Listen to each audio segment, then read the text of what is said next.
So, like Mansa mentioned, I am from India's first Toastmasters club. I was born in India's very first Toastmasters club. So, if I don't have the answers to your questions, I will surely get them answered. My mentors will definitely have them because they're the founding fathers of Toastmasters in India, right? So, what according to you all are the components or the ingredients of a speech or a presentation? You are going to be having a presentation, speeches outside of Toastmasters, not just in Toastmasters. Introduction. Okay, introduction. That content. Niranjan says content. Yeah. Flow. Okay. Drops. Content. That is also. Yeah. Drops. Drop. Properties. Okay. So, what are the components? The major components of a speech or a presentation? Yes. Yes. Knowledge about the audience. I'm not your lecturer. I'm not your professor. You can sit. Knowledge about the audience. Knowledge about the audience. Your name is Abhishek. The first thing is to know your audience. Alright? So there are three components that go into making of a speech or a presentation. What are the three components? The content. Right? The content, what you write. Second is the voice modulation of vocal variety. And the third is take a guess. It's so simple. What's third? Yeah? I can't Third do one. Third one. the content, the voice modulation, and the body language. These are the three components that go into making of a speech or a presentation. Yeah? Alright. So the first step, now we look at the content. We'll for the time being forget about voice modulation and body language. So we'll focus on the content. So when we are asked to present, it could be a story, a speech, or a presentation, what is the first thing that we do? Abhishek already mentioned it for us. Know your audience, profile your audience, gauge your audience, and why is it important for us to know our audience? We can create content of course. Yes, Rick. So that we can explain it to them the way they want. Okay, to cater to them better, yes sir. Same thing. To cater to the audience better. Right? Any other answers? Why is it important for us to know our audience? We have to know our audience because, for example, I'm talking about a topic. First of all, I have to know I have to know about the depth of knowledge they have about the topic. For beginners, if I'm talking about too advanced stuff, it's of no use. So anyway, they'll get distracted and they won't pay attention to what I'm saying. Pretty much what they mentioned, to cater to the audience better, right? So now, subject like financial literacy, I also teach CA students. So financial literacy, if I want to go to a high school like probably 7th standard students and talk about financial literacy, would I be able to establish a connect with them? Niranjan says no. I think it's very important to be financially literate. And you should catch people young. Catch them young. So you will take a message as profound, as significant as financial literacy and tone it down and speak to them in a language that they'll understand. Give them examples, jargon which they will understand. So you can have a complex idea but break it down to make it comprehensible to them. The message will remain the same. The way you're going to package it, the way you're going to craft it is going to be different. Right? So that's why it's important to know your audience. Like how you're going to be sitting here in a Toastmasters meeting is going to be very different from how you're going to be sitting in front of your professors or your principal. And tomorrow when you join the corporate, it's going to be very different there. Right? Here you can say, hey guys, how are you? Will you be able to say that in front of your boss or your principal? Most definitely not. The message will remain the same, the greetings will remain the same, but the way you're going to package it is going to be different. That's why it's important for us to know our audience. So once you're aware of your audience, what is the next step? Prepare the content. Prepare the content. And what does preparation entail? Research. Okay. We know our audience. The next thing is probably to know our idea or message, right? Or the theme of the speech, theme of your presentation. What is it? Say water, financial literacy, importance of getting physically fit, ill effects of smoking. What is your topic? Always begin with the end in mind. Don't start writing a speech and then figure out the conclusion. Begin with the end in mind, right? Otherwise, you will waver. Your speech will also waver. You'll be like a rudderless ship, you don't know where you're going. A person who has no direction. So once you know your audience, the next step is to know your topic. Yeah. At the end of my speech or my presentation, what is it that I would want my audience to know? I would want you all to know that it is important to get physically fit. I would want you all to know it is important to be consistent in life. I want you all to know it's important to be financially independent. So always begin with the end in mind. So first is know your audience, second is know your topic or your idea for your message. Begin with the end in mind. The next thing, you know your topic, you know your audience. How do you go about structuring your speech? Any speech, any presentation, even a day-to-day conversation should have a structure, right? You all agree? Okay, so I'll tell you a little story about my uncle. So I have this uncle called Ramesh, okay, Ramesh uncle, and he calls me very often, almost every day. He calls me every day, and he speaks to me for a minimum of 45 minutes. Minimum of 45 minutes, and even at the end of 45 minutes, I have absolutely no idea what this person is trying to say. He's just beating around the bush, in circle. I don't know what he wants to say. I'm confused. I'm confounded as it is, and this person calls me and confuses me further. You are just people in your life who just keep beating around the bush. You don't have to do it. You have here, okay. Anyone, you have people like this in your life. They don't know what to do, they're just talking. Time pass. Right? They're just moving around in circles. They're just beating around the bush. Any speech, it should, even our day-to-day conversation needs to have a structure. Right? I'm not saying chronological, but it should be logical. Right? It wouldn't make sense to you if I said, I had pizza last night, tonight I'm going for a swim, probably in the morning I did yoga, I caught a train to I'm not going to say that. Why? Because it's not logically sequenced. Right? You can't go from A to C and then F and H. There should be some kind of a logic. So any speech presentation needs to have a structure. And the structure is something that we've all been following ever since we were children. Right? So what is the structure? Some of you have written speeches. Opening, body, conclusion. OBC, this is a timeless formula, and all of us have been employing this from time immemorial, right? Compositions in our schools, essay, right? Right, we've been doing this. Yes. So, how would you want the opening of your speech or your presentation to be? Attention grabbing. So, what are the tools? Within the first 30 seconds, it's called the golden period. Within the first 30 seconds, your audience decides whether they want to listen to you or mentally tune out. So, what are you going to do to capture the attention of the audience? Ask a question. Ask question, engage the audience by asking them questions. Alright? Surprise. Yeah. Start, maybe not a story, an anecdote. An anecdote is nothing but a small story. Surprise. Surprise them. How do you surprise them? I need chocolates like you made. That's surprising. You don't have the time in a speech to do all of that. You have limited time. Make them laugh. Make them laugh. Again, joke, start on a humorous note. Please indulge in self-deprecating jokes. Right? Just to evoke laughter from the audience, it's not, use somebody else. Right? Let's not pull a fast one on somebody else just to evoke laughter. We're back to that. So make fun of yourself. Is there anyone called Swati in the room? No, right? Nobody called Swati. So I said, she was as fat as Swati. Swati, I'd be really offended. And just because, you put me on the stage, I have no right to do that. Right? We're not here to offend anyone. So indulge in self-deprecating jokes. What did you say, sir? Abhishek, you said surprise. How will you surprise them? Ladies and gentlemen, here I am trying to give you the latest information. Donald Trump is the president of India. Can you believe it? Most authentic information. Now that part you're right. This is surprising. Startling revelation. In the next 5 minutes, if we don't act, one of us will be dead. No, that's like what she said. It's startling. Say if you don't quit smoking or something like that. Any other way?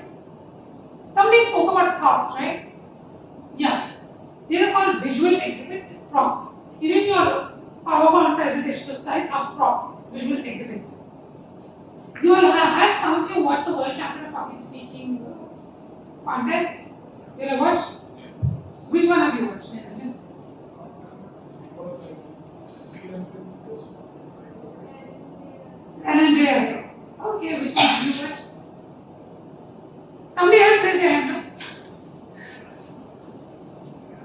Nobody has watched it. The one time we had the rose and the dustbin. Yeah, that's Dhananjay. Anyone have watched, any of you watched Mohammed Ghazali, 2015?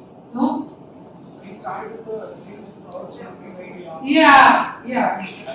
So, ladies and gentlemen, please don't try this, but I'm just giving you an example. So, this person went on the world stage. He has defeated close to 30,000 contestants world over. 30,000 contestants. He goes on the world final stage, puts his hand in his pocket, and he draws out a cigarette. A cigarette. He puts it in his mouth and he almost lights it. The crowd gasps. What is he doing? I wouldn't have the audacity to do that here. He did that on the world stage. Please don't try it out. I'm just giving you an example. But he used something called as a visual exhibitor prop. The cigarette was the prop. And that's how he captured the interest of the audience. Some people start singing, some people start dancing. So that's how you could make it enticing. Right? You catch them, it's a hook. You need to catch the audience. Now, having said that, please, this reminds me of this one speech that I evaluated recently. I attended this international meeting. So this old lady, she's clearly over 80 years old. She delivered a speech. I was the speech evaluator. She was wearing a bride's gown and a tiara, and she delivered a speech like that. Some people are even dressed for their speeches. People do that. So somebody was talking about, another speaker was talking about the power of belief. So she wore a shirt with belief written on it. Some people are even dressed for the occasion. So that's how they capture the interest of the audience. Right? Now, having said this, just because I came and said, 30 seconds, buffer time, golden period, capture the attention of the audience, please don't do something outrageous, indulge useless theatrics and dramatics just to capture the attention of the audience. If that portion does not connect or is not relevant to the rest of your speech or your presentation. Right? You just do some drama to capture the interest of the audience and it is not connected or relevant to the rest of your speech. What happens? What happens? I crack a joke, it is not connected to my speech. Then what's the point? What happens? Speech dies. Yeah? The speech dies. The speech dies so polite. That's it. What happens? It's awkward. It becomes awkward, yes. It's just like a stand-up comic, right? Just coming, spelling out some jokes, not connected to the rest of the speech. And the next time hey, Sonal is not a credible speaker. She'll come, no doubt, it's entertaining. She'll evoke some laughter from the audience. There's no connection between opening, body, conclusion. She is a very, she lacks authenticity, not a credible speaker. Let's not waste our time listening. The hallmark of a good speaker is credibility. Let's not compromise with it. Right? So your opening should be connected to your body and your body needs to be connected to the conclusion. Right? So whatever you do should be connected to the rest of your speech. So if I am talking, so Mohammed Ghazali used this analogy, he used the cigarette, and then he spoke about the power of words. He connected it to the rest of his speech. And when I'm telling you, I've done this myself and I'm really ashamed that I've done this. I've done this in context. Just to, get the boxes ticked, I've done some drama. And, that's why people don't respect speakers like that, who just come and do some drama. There should be some substance in your speech, right? So this is the opening. So quickly we'll recap. How should the opening of a speech be? It should be captivating. So what are the tools or the mechanisms that you use to capture the attention of the audience? Quickly, we've discussed this. Questions? Anecdotes? Jokes? Props? Surprise, startling revelations. You could use quotations, proverbs, right? You could do all of that. Now, once you're done with the opening, how are you going to see? Okay, now I finished with the opening, I'm going to progress towards the body of my speech. You're going to call it out explicitly? No. So how will you progress? How will you transition from the opening to the body?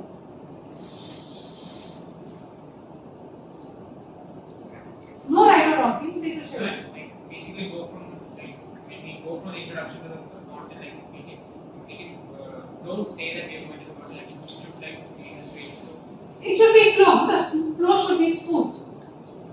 Somebody spoke about flow. I think Abhishek spoke about flow. The flow should be smooth. So you intimate the audience that hey, you know what, I finished my opening, I'm going to the body by using a pause, change in voice, something to signify, or I could probably deliver my opening of my speech or my presentation here, and I just gently move towards this portion of the stage to intimate the audience. Oh, she's finished her opening, now she's going to the next part, right? So in my first grade, narrate the story, high school, narrate the story, my engineering days, narrate the story. Be as seamless as possible. Keep the flow smooth, right? So assuming it is a 5 to 7 minutes Toastmaster speech, how many points do you think should be covered in the body of your speech? 3. This section says 3. Winner says 3. Okay. How many points do you think should be covered? Individual types of questions. 3 or 4. It is recommended not to have more than 3 main points in the body of your speech. You could have one story or 3 main points, and you can substantiate it using examples, facts and figures, statistics, etc., jokes, proverbs, quotations. Now, why not in 3? You are going to research so much, endless hours of research we have gone into preparing that speech. Somebody spoke about research. So, why not more than 3 points? Audience can't retain all that. Recall values, yes, it becomes very overwhelming. It becomes very overwhelming for the audience, and they get confused, right? Too much information confuses people. Too much food leads to indigestion. Too much food for thought also leads to indigestion. So don't consume more. Don't give them more to consume. 3 main points. That's all you can remember. He might say, oh, Mukesh said something so important, but I don't remember it. Then what's the point? We are here as speakers for the audience. It's not for me. I'm here for you. And if the audience will not be able to remember, then I as a speaker have failed. So not more than 3 points. And then again you transition to the conclusion. How should the conclusion of a speech be? Speech or presentation? Conclude all the main points. Reiterate the main points. Reiterate, summarize. You could also build suspense and reveal the message towards the end. Also the message, the key message. Remember I said begin with the end in mind. Begin with the end in mind. Please ensure the message, the core message of your speech, the theme of your speech, the central theme of your speech should be a one-line message. Okay, it can't be a very, very long message. Why? Again, because the audience will not be able to remember. So what's the point? It confuses and overwhelms the audience. I may not remember everything Nida said, but I will remember the key message of the speech. Right? I may not remember everything. After 2 months, I will still remember the message of the speech. So make it memorable for the audience. It should be clear, crisp, and concise. Don't confuse the audience. Yeah? Do we have any doubts up until now? No doubts at all. Yes. So what actually defines an introduction? What's the content that we have over there? And then what's body? Like, so you said 3 points. So maybe you can explain with examples of what content that you put in an introduction, apart from the anecdotes and the questions and all that. Okay, so your question is? My question is like, what defines an introduction? Is it only the attention captivating things that we say, or do we add more content? Of course, attention grabbing. So, if I were to say, I just went to the doctor. And he told me I'm not going to live. I have only 2 months of life left. If I chose not to lose weight. So what am I talking about? Physically fit. So you capture the attention, right? You capture the attention and then you say whatever. You could use even a greeting to move to the body. So Madam Toastmaster, fellow Toastmasters, and then go. So why is it important? You could use one story or 3 main points. Why is it important for you to get physically fit?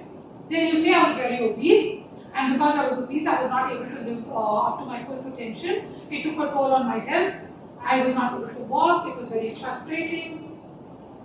So 3 incidents like that of your life, and then how you got and what inspired you to get physically fit. And then you became thin. You were 100 kg, now you're 50 kg. So ladies and gentlemen, all I'm trying to say is getting physically fit is very important.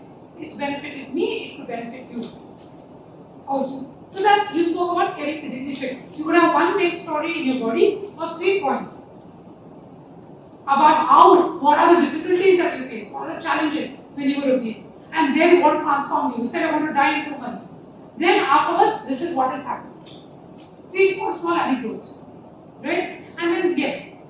I guess it's just a continuation of this question I asked. So you don't really include much of the content within the introduction bit. It's more just like attention grabbing or some. You lead them. So You lead that should lead to the rest of the speech. okay, 5 to 7 minute Toastmasters. Yeah. Like, you not 1 take minute up for the more than one. introduction, 5 minutes for the body, and 1 minute for the conclusion. Some people, their introduction will only be 2 to 3 minutes. There is more like a narration. Yeah. You told about how conclusion works, and there are 3 main points. So how does it work for a story? If it's a story. Yeah. So once I'm from Karnataka, so I spoke about how there's this KRS dam, it's a very famous dam called the KRS dam, and how teamwork actually enabled them to build the dam. It was teamwork by the commoners. To keep their king's dream alive, all the commoners got together and built the dream. Okay, so I never spoke about teamwork at all. So I built the suspense and I said this was how it was built. So it could be in your whatever college life, in your corporate lives, with teamwork, anything can be achieved. So I don't know if any of you know about the KRS dam. So KRS dam, the king ran out of funds. He wasn't able to build the dam. So he went, the king himself, it was very uncommon at the time. The king himself went to the commoners and said, could you all work for 2 months without being paid? For some it meant starvation, for others it meant giving, not having income for 2 months. So people thought about it. So the king didn't know what to do. But just when he was trying to mortgage his palace, people came and they said, no, we have to keep our king's dream alive. And they started working for free for 2 months. And that's an inspirational story. So towards the end, I said, impossible is nothing. So people work. For some people, it meant starvation. Some people, it meant job loss. And then I spoke about teamwork and saying nothing is impossible. I hope I answered your question. Yeah. So you could reveal the system, the message towards the end, or you could hammer it. Smoking, ill effects of smoking. Smoking is bad. Ill effects of smoking. You could hammer the message in the opening body conclusion, or you could reveal the message in the conclusion. All that you have to see is that a message is driven home. That's all you have to focus on. Any other questions? No. Okay, so we saw the content. So what are the other 2 components that are going to make the speech, which we already discussed? Voice modulation, which is also known as vocal variety, and body language. So voice modulation is a lot of fun, and I love acronyms. I think even as a student, I've done engineering myself, I love acronyms. So for voice modulation, we give an acronym VP3. Okay, VP3. So V is the volume.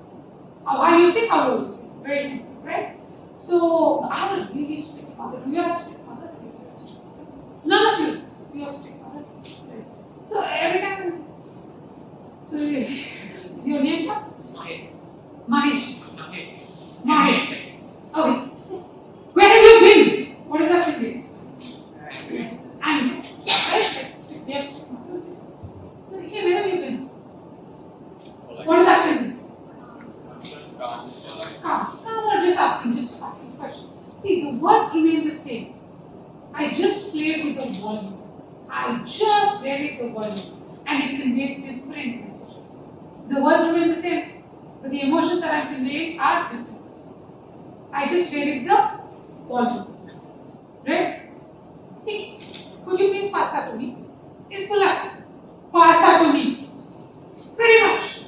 Right? It's rude. So just vary the volume, it conveys a different emotion and meaning. So this is volume. P3. The first P is the pitch. Do any of you know what the pitch is? Pitch is also known as intonation.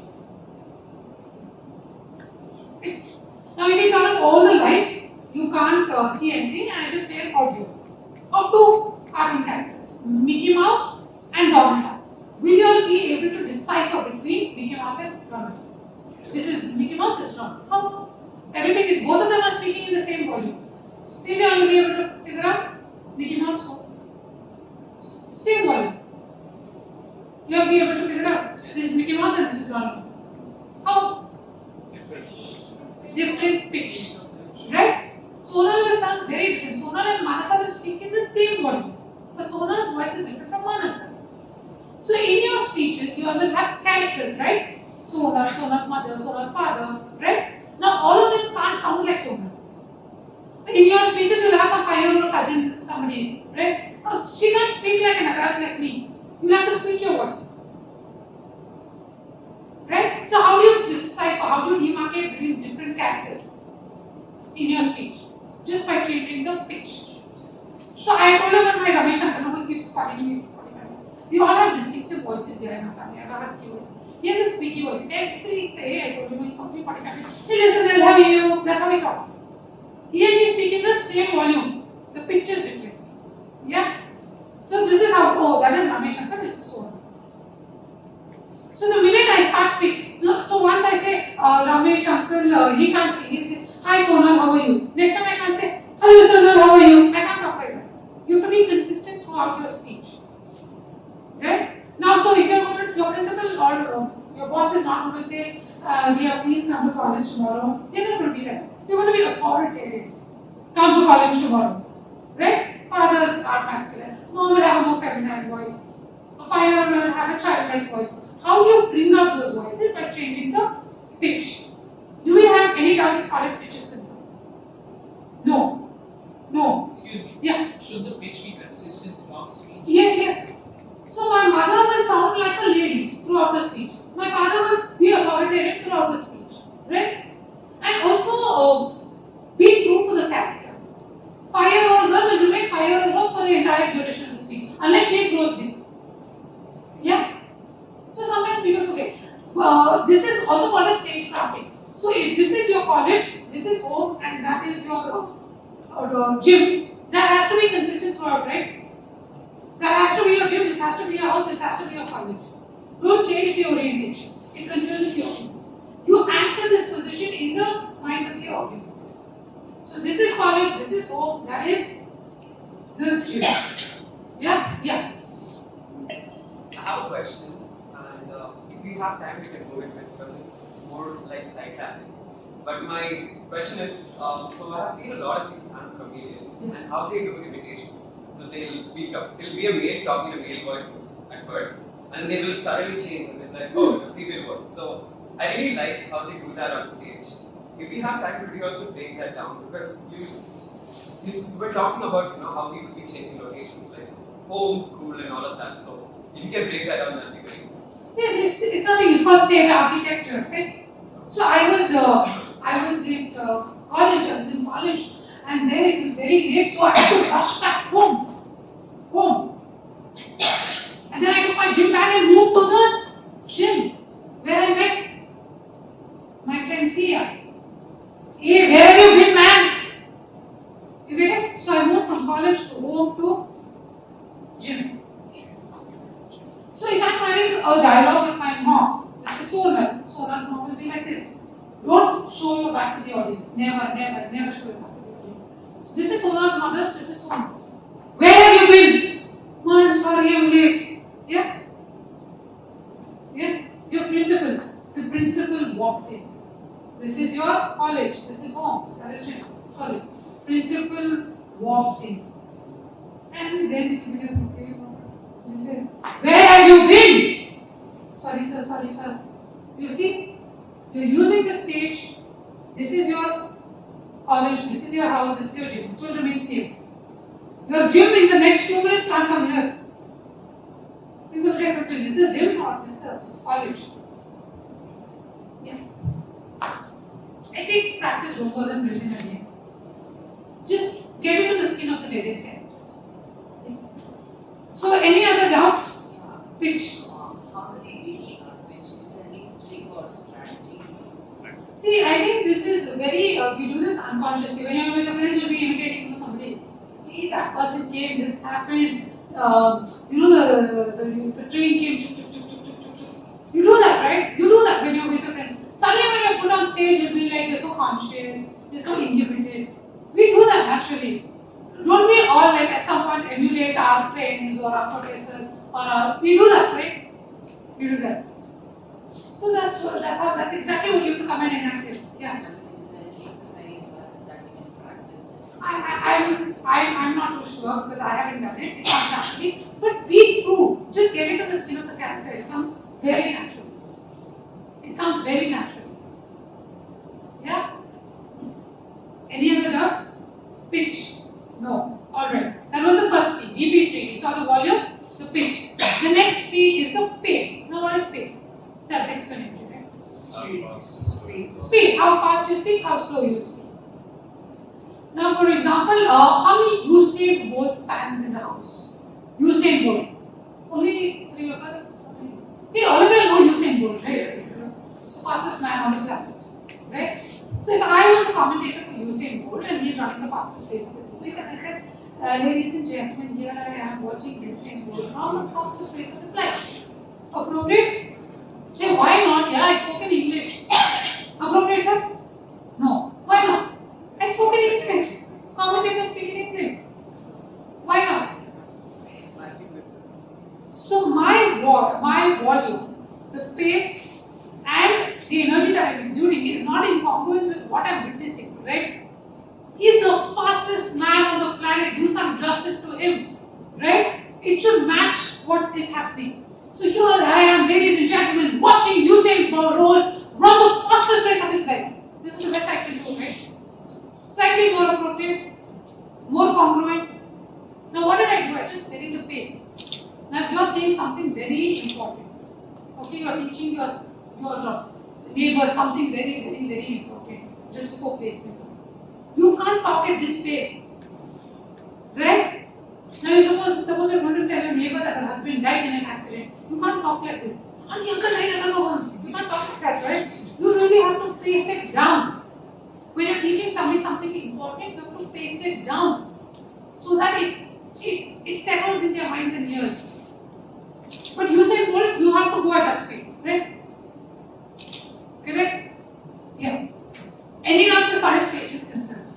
So one person who won a contest in my district, 92, he did something really nice. Okay, his entire speech was about voice modulation. It was about his train journey from Visakhapatnam to some places, hometown. He brought out vocal variety through his speech so well. He said the train arrived. Then he said, he enacted each individual he saw on the train. It was so authentic. It was not a speech, it was not a presentation, it was an experience. It was a journey that he took us on. He said, so somebody came in, chaya, chaya. So nice it was. It came out so authentically. I was able to live that journey with him. So try to explore. Keep your creative juices flowing. Instead of saying the tea seller came and sold tea, it would be like, not the chai wala came in at 4 a.m. I was in deep thought, chaya, oh God, yeah. Right? More authentic. Be true to your own character. Get into the skin of your own character. Yeah? Yeah. So this is pace. And the final P in voice modulation. Take a guess. We all use this. Yeah? Pause. Pause. Silence is golden, it conveys sometimes more than words ever will, right? Silence is golden. So when do we use pause? We all use pause now. Even teacher asks us a question, we won't know, we pause. When do we use pause? Something we haven't worked on, yes, when do we use it? When he wants to build intrigue or system. You know who stole the cake? You know who stole the cake? Pause and then answer. When else do we use pause? We have mentioned something important. Okay, before you mention something important for emphasis. What comes after the pause is emphasized, right? So the final amount that is payable is, and then you say 28,700. Pause before that. So they know something important is coming. So before the key message of your speech is revealed, pause. Some people know when they are delivering the key message of their speech, they are moving. And the words get lost. The message gets lost in the movement. Stand in one particular point and deliver the message. When else do we use pause? When you want the audience to process the important information that you just said. Yeah. So when you say something important, intriguing, startling, something, you want the audience to, when you provoke the audience to think, let it settle in their minds. Also, I'm the president of my club. So what I do is I take introductions. Do you all take introductions when some guests come? Introduction. Even before the person would have answered, I would have gone to the next person. I don't need to offend anybody. But I lack patience. So then I understood that the general evaluation catches me. Hey, you're not giving the person the time to respond. So when you ask questions, pause. Rhetorical questions. What are rhetorical questions? So the answer to that question is obvious. If you don't quit smoking, you know what will happen. You die is your answer, right? So it's a rhetorical question. I'm not trying to elicit a response. How many of you in the audience did have breakfast? And then that's a normal question. So when you ask rhetorical questions and questions, pause. Pause. Provoke the audience to think. Elicit a response from the audience. And don't pause for so long. Sometimes people like me who speak fast, we need to breathe. So that's when we pause. To take in a breath. But don't pause for so long that people think you actually forgot your content. Some people do that. Yeah? Have any of you watched this trailer of a movie called Ponniyin Selvan? Have you all watched it? Trailer. Only you? Nobody else. Okay, so this is protagonist trailer one, movie one trailer. So this protagonist called Vikram. He opens the door and he pauses. And everybody's very intrigued to know what's happening, right? Those of you who watched the trailer. So I just suddenly turned and I wondered what happened to this woman, why she suddenly turned. It builds some kind of suspense, right? Pause. So this is where pause is used. It can dramatically enhance your speech. Use them appropriately. Yeah? Any doubts as far as vocal variety is concerned? Through your vocal variety, you can make a beautiful language. It brings out your message. Very, very strong. I have a question. What about the tone of the speech? What a Tone of the speech. tone of the speech. So it depends on the speech, right? It depends. A speech is nothing but a conversation you are having with the audience. It's not a narration. I can read. I can go and read from wherever. It's a conversation that you're having with your audience. It's an experience you're taking them on. You're giving them a feel of what it is. For example, I was talking about some difficult times I had in life during my college. Take the audience with you. Make them see and feel what you have been through. Right? So say, if I'm talking about Rajasthan and how hot it is for me, take us through that. How hot it is. Make us feel like, oh, it's so hot. Give us an experience of what's actually happening. The hallmark of a good speaker is to transport us to the place where you want to take us. Yeah? Like that person, his name was Surya Narayan, he took us on the journey from Visakhapatnam to his hometown. So the tone of your speech is there. Now, like you could be narrating a humorous speech in Toastmasters or in an informal gathering, or you might have some comedy clubs in your college, but you can't talk like that in front of your professor or your boss, right? So the tone, the setting will be more professional. The decorum, the body language that you're going to adopt is going to be slightly different. Even the kind of dressing sense that you're going to have is going to be different.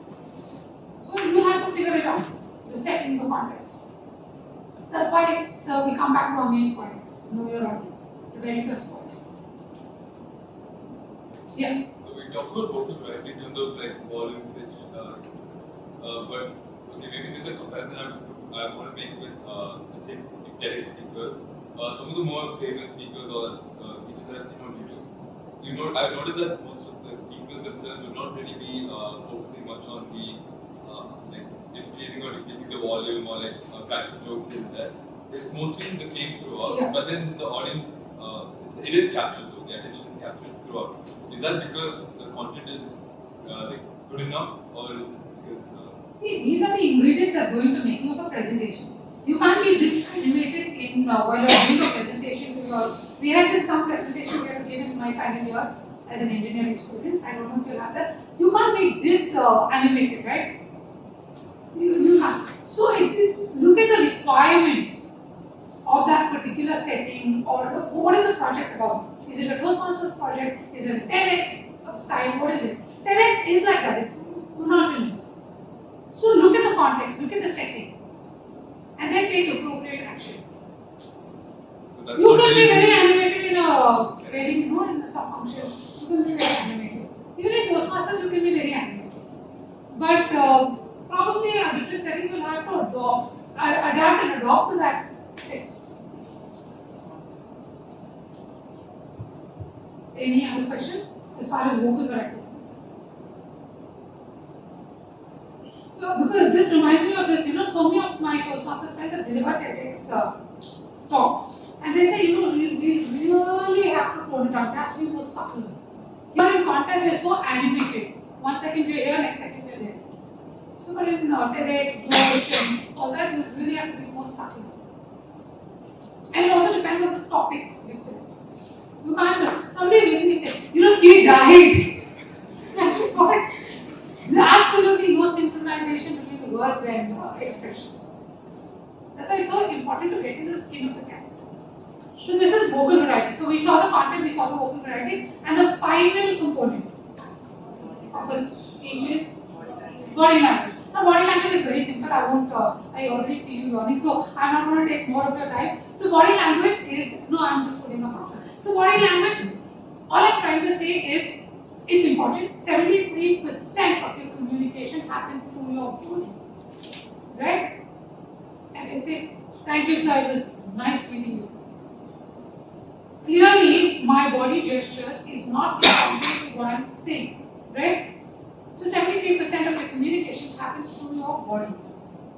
So I would not. Have you met such people in life who keep fiddling with their hair? They have this keychain and they keep doing this. They have a pen. They keep playing with their pen. They put their hands in their pockets, constantly being very jittery. You're like, yeah. And when you are talking to them, how does it feel? And they're doing all this. Huh? It's distracting. It's distracting, so polite. Any other answers? Disrespect. Disrespect. I think it's very irritating. You're trying to talk and somebody's playing with a keychain like this. It's very irritating. It's also very annoying, right? It hurts the ear. What is this person doing? And this friend in Toastmasters constantly playing with her head. Throughout 5 to 7 minutes, throughout she's playing with her head. I told her I was the speech evaluator, and I said, please stop fidgeting. So this too much body language is fidgeting. Okay? Now I also did engineering from college. And we have this one professor, he's such a lovable person, an old man, he was a professor, and we all respected him tremendously, and his periods were always after lunch. Always after lunch. And we respected him a lot, and we wanted to attend his classes. And my college demanded 90% attendance, so we had to attend the classes, and we also respected him immensely.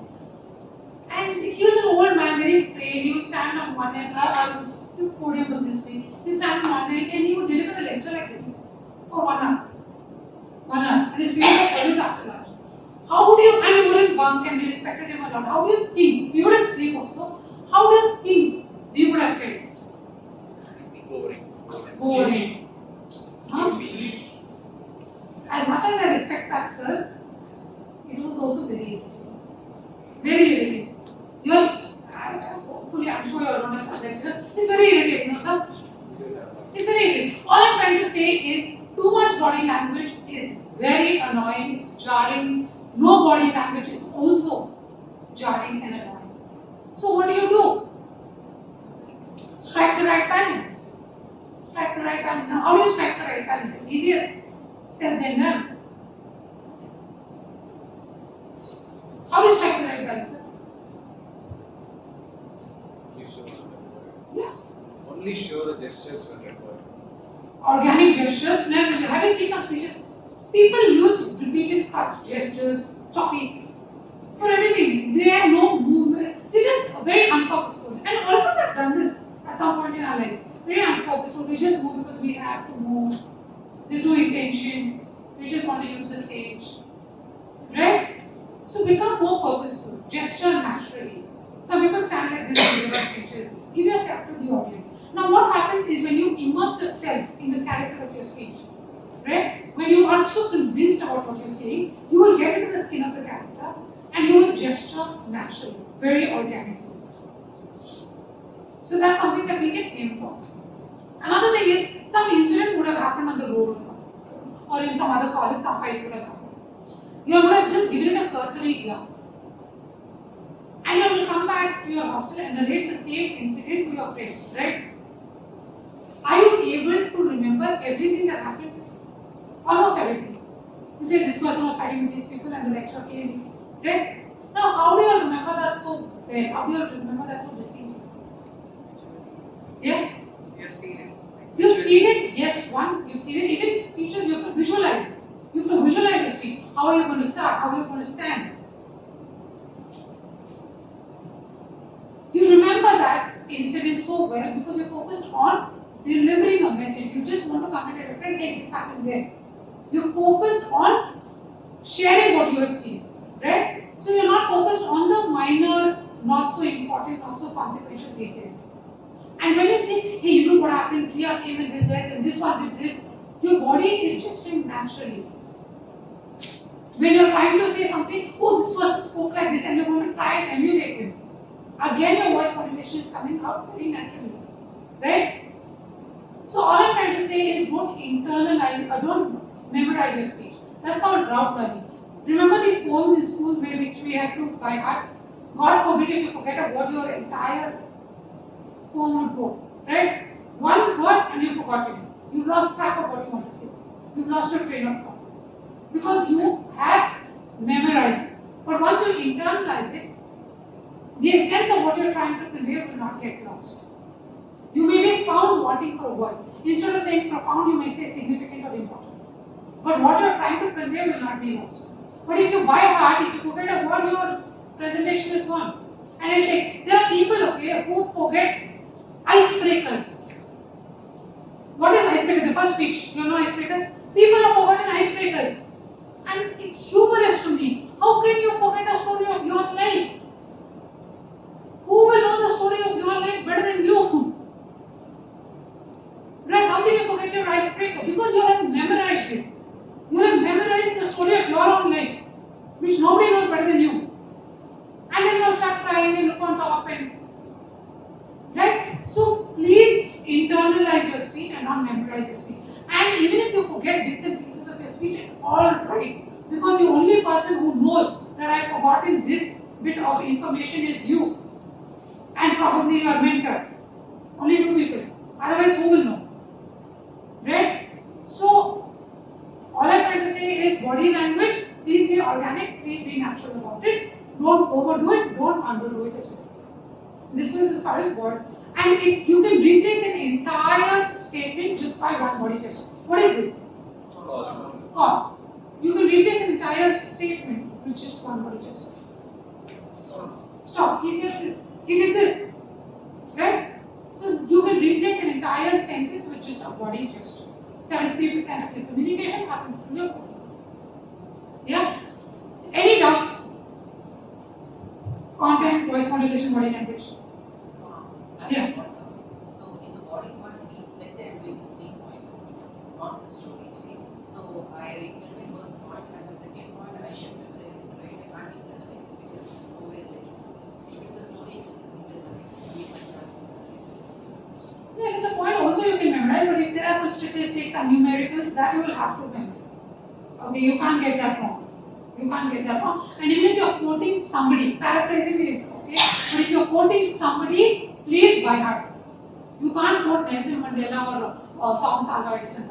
You can't quote them now. And if you can't remember it, just say in the words of Thomas Alva Edison or to paraphrase Thomas Alva Edison, use those words if you are not able to recall. But if there are some numericals or quotations, please memorize them. And if you are not able to memorize, just paraphrase. When it comes to body language, like what I have seen from years before, some people who have trouble speaking public, especially when it comes to confidence, they have something in their hand, for example. Like, me personally, I keep my phone in hand, especially I have my notes down. So when I do my speeches, I just keep it over. So if I have any issues, I get a little nervous when I miss something. So I do get. It's also something in my hand, so my hands are usually occupied. Is that a problem? So you use notes when you come on stage, is it? In a sense. Okay, so firstly, don't use smartphones. They will give away very easily. So write it, and you can just keep it somewhere on the lectern and give it a cursory glance. I would firstly suggest you try to refrain from using notes. internalize. That's where the process of internalizing comes. But even if you want, you can have keywords, and just give it a cursory glance. Just very organically go towards the lecture, give it a cursory glance and come back. So once your phone go off, then you log in after typing the password, so many things happen, right? Also, like, aside from the phone, like, what about if we have something that keeps our hands busy so that we don't feel nervous? Like, You have to conquer your nerves. You have to conquer them at some point. The only thing you can't, you have to use your body, to enhance the message. You have to use it. So, to overcome your nervousness, the only suggestion that I have to use to come on stage more often. Right? If you want to become a better driver, you'll have to start driving. If you want to become a better swimmer, you'll have to start swimming. This is an acquired knowledge. Nobody was born very confident. So keep coming on stage. Practice makes a man perfect. And so my mentor, he's a champion speaker. He's gone up to the world finals. And he keeps telling me this. Go on stage and embarrass yourself. Go on stage and make mistakes. And that's the only way you. Any other questions? No? Yeah. Sometimes I realize that I start with a good icebreaker, I start with intro, and I just proceed for 5 minutes, and after 5 minutes I go out of it. Like how You, I you see the red card and you stop, is it? sorry, You see the red card and you stop, is it? red line. No, okay, you speak for 5 minutes. So let's say I go for 5 to 6 minutes on a flow, and on the 6th or 7th minute I feel tired, and I get tired and go out of it. So it's like I feel like I want some the gap of 15 minutes or something. So how should I tackle this? Pause. Deliberate, intentional pause. The second is, more often than not, we want to start on a very emphatic note. Okay, we want to start on a very emphatic note. We exude a lot of energy. It won't matter. We exude a lot of energy. So by the time we come towards the end of our speech, we are drained out. Alright? So save some energy towards the end also, because what comes in the end is what lasts with the audience. Right? You go for a movie, you remember the climax the best. It lingers in the minds of the audience. So save some energy, always end on a very emphatic note, on a high. Well, that's why I'm saying smoking is injurious to health. That's not emphatic at all. After you've delivered your speech, people should want to get up from their seats and go and take action. Right? So you have to be that energetic. So you can start energetically. In your body, you can tone it down a little. Again, in your conclusion, you can be more emphatic. Right? Any other questions? I have a question in terms of for preparing for the speech. So I kind of do the without my purposes, I kind of do the opposite. I don't write down a speech. I don't think I've ever written down anything and then memorized it or even looked at it. What I do is I write down 5 to 6 points. I write down some of the major points that I want to say and just leave it like that. And then just go with the flow. I don't know how far this is going to take me in terms of this is a good approach or should I change the approach, especially not just from the perspective of contest but in general. So what would be your Alright. So I was like you. I was never put pen to paper. I was too lazy to do that. I thought it was very good, so I didn't want to do it. I would just go with the flow. However, my mentor suggested I take the traditional route, that is putting pen to paper. And I'll tell you why. When you put your thoughts on paper, that's the first version. Then several iterations. Your story, your speech, your presentation becomes crisper, more concise. The language gets richer. You get to be a master of that subject. You have that much more command on your speech. So if you don't have the time for maybe 1 or 2 project speeches, you could do that. But I would still suggest you put pen to paper, go that traditional way. But if it's contest, please sit and write your speech. Please sit and write your speech. If it's a presentation in front of your professors, your boss, please take that effort. It's required. You'll be a master. So I also do these corporate trainings where I keep telling people, it's too much effort for one presentation, only 20 minutes presentation, it's too much effort. So I said no.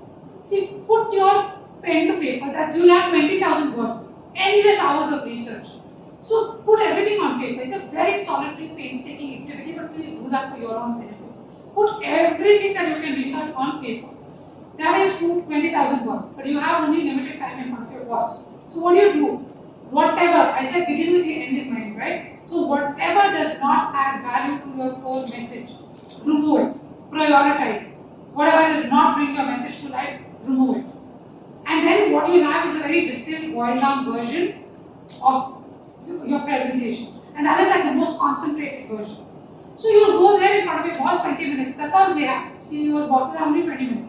You deliver that keynote and they will ask you questions. And you can answer any question regarding that subject under the sun. How? Because you've done that activity. You've invested so much time researching. And that will set you apart from your peers. So, okay, writing down is fine, but then again, I won't be memorizing the speech. So, how would that exactly help? Because I won't be sitting and memorizing each time. So, I have the speech written down, but then I'm not memorizing. So, I'm anyway going to be going with the flow in a sense. You're going with the flow, but again, your thoughts will get better. You'll be able to articulate your thoughts better. It'll be more concise, it'll be more clear. I've written, a story of Dashrath Manji. My mentor made me write it 14 times. The 14th version was such a beautiful version. I used language which I thought I was not capable of using. The story became more interesting. I removed all the unimportant bits. It becomes a nicer version. The best speeches, ladies and gentlemen, are not the speeches that are written, but the speeches that are rewritten. Right? So keep writing if you have time. Any other questions? No? Yeah. Last question. So I read this somewhere in an article that even the world class speakers Yeah. to give a speech for 1 minute they practice for 1 hour. So this is the ratio, like for 1 they practice for like 1 hour. So for 2 minutes of speech they practice for 2 hours. So is it true? And so if this is the case, like, I said I don't know any world champion personally, but Aditya Maheshwaran, world number 2, like I was, he had come to my club and so we had a discussion. And 2 of my friends had gone to the final, so I can tell you what they did. They practiced. Okay, so there are 3 levels of practice. One is where you go impromptu, pretty much like what you do. The second is you practice moderately. And the third is you have complete mastery over your speech or your topic or whatever. So which do you think in these 3 categories, which do you think is the most dangerous category for a speaker to be? Moderate. Any other answers? It's the moderate. Why? Because impromptu you're just going and sharing your thoughts just like him and me, and I used to be like that. Mastery, there is no scope of you going wrong because you've mastered it. You've practiced it more than 10,000 times. Even if I wake you up in the middle of the night, you will be able to deliver your speech with utmost precision and accuracy. Okay, you will repeat the speech when you are cooking, when you are washing, when you are doing normal chores. Moderately practice is the most dangerous position for the speaker to be in. So if you have to go to that level, it appears so natural that they are delivering an impromptu speech, but it's actually so well rehearsed. It looks impromptu. It looks so natural. There's got endless hours of practice. I read somewhere Usain Bolt to run a 2-minute race, he practiced for 20 years. Same story. so if I have a presentation tomorrow and it's for 10 minutes, and so should I practice for like 10 hours or should I wait? It depends on your own individual ability. But see, even sometimes over practice leads to you looking like a robot. Like it looks robotic, right? So practice, so rehearsed. So you should know where you need to stop. My mentor would make me deliver speech back to back. On the day of the contest, he would not ask me to practice. Even if I wanted to practice, he wouldn't allow me. He said, no, now you will not practice. So see what works for you. One size does not fit all. See what works for you. It takes trial, error, multiple failures, setbacks. It will take all of this, but you will figure out. But the only thing I'm saying, be consistent with your practice. Any other questions?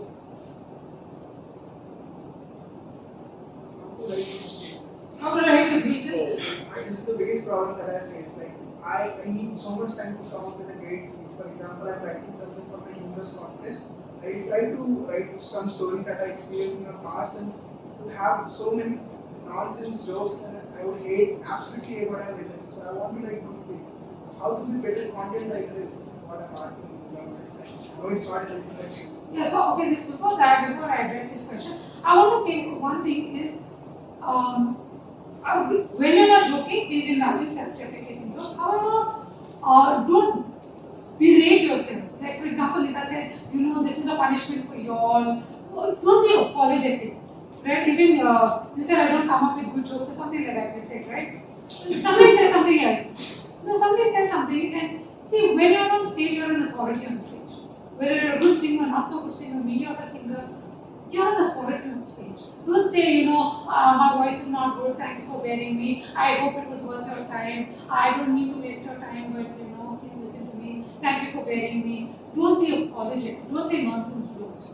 Your jokes are your jokes, right? I might find it nonsense, I might think it's nonsense, but those are your jokes. And if you don't believe in yourself, nobody will believe in you. My mentor keeps telling me this. He said, he quoted Shah Rukh Khan. He said, Shah Rukh Khan believes that he's the best actor on the planet. He says, if I don't think I'm the best actor, how will I make others feel that I'm the best actor? So there's a thing, and my mentor is the first distinguished Toastmaster in India. And he tells me, when you are on stage, psych yourself up to believe that you are the best speaker on the planet. Each one of you should believe that when you're here. Alright? But when you go out, when you walk down, you'll have to be the most humble person you know. So believe your jokes are nice. Only when you believe your jokes evoke laughter, people will start. If you think it's nonsense, people also will think it's nonsense. It's an energy, right? Be confident. Yeah, so coming to his question, how do I find topics and write jokes? See, firstly, for topic section, my mentor gave me an acronym. I love acronyms. Okay, FIT, Family Interest Profession. Pick stories from them. Something that's moved you, something that's inspired you, something that's touched an emotional chord. Something that you feel deeply about. Some people talk about, animal cruelty. Some people talk about smoking. Some people. It depends, right? It depends. I was bullied a lot in school, so I talk about bullying. I lost my father in 2020 to a cardiac arrest, so I spoke about sudden demise of the loved ones. So it depends. For somebody else, it could be losing their pet. Even that is a loss, right? An unbearable loss. So whatever moves you. And secondly, several iterations. I said, put pen to paper, try to go, get mentored. If your mentor is not good at humor, try somebody else. Right? And try to add, you can also watch things on YouTube. That's how you go about it. But humor is a very difficult job. So I wish you all the best. Any other questions? Yeah. My question to the manager, how do you work on better? Okay, so again, like I call, these are natural hand gestures. Once you immerse yourself in the character, once you become one with your speech will not be a performance or a presentation, it becomes an experience. Right? You immerse yourself in the character of the speech, automatically you will gesture. Automatically, the body gestures fall in place. Right? So you don't have to make an effort, a deliberate effort. Some people, they're very nervous, they do this. They're not giving themselves to the audience, but rope the audience into your speech. And how will that happen? When you immerse yourself in your speech. Be natural. Any other questions? Yeah. How did you go about practicing humor in your speech? See, firstly, I'm not a humorous speaker at all. I'm not. It's a very difficult genre. I've not tried it. To challenge myself, I selected engaging humor. I selected engaging humor as my path, just to challenge myself.